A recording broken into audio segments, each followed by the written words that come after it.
Սա պետական սխալ քաղաքականության կիզակետն է, հայտարարված ջրանջատումներին անդրադառնալով հայտարարել է ուժեղ Հայաստան կուսակցության քաղխորհրդի անդամ Նարեկ Կարապետյանը։ Ընդգծել, ստացվում է 21-րդ դարում Երևանում մի շիշ ջուրը 7 ժամ անհասանելի է լինելու մարդկանց համար։ Նարեկ Կարապետյանը նկատել է տոտալ կոլապսը միայն ջրամատակարարման ոլորտում չէ։ Վերջին 4 ամիսներին անցած տարվա նույն ժամանակահատվածի համեմատ 40% ավելացել են էլեկտրաէներգիայի անջատումները։ Իշխանության սխալ քաղաքականությունը վտանգի տակ է դրել նաև բնականոն գազամատակարարումը։ Նարեկ Կարապետյանի խոսքով, երբ իրենք իշխանության կան, կկարողանան լուծել մատնանշված բոլոր խնդիրները։ Նախադեպը կա, մինչև պետական կառավարման հանձնվել է հեծում էլեկտրաէներգիայի կորուստը Տաշիր ընկերությունը հասցրել էր 6%-ի։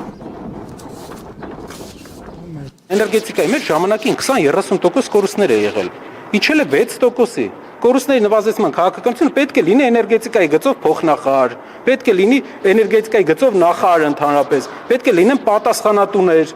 ովքեր աշխատում են ջրային կորուստների նվազեցման ուղղությամբ։ Ինչպես կարելի է 65% կորուստ ունենալ ու մարդկանց ասել ջուր մի սպառեք։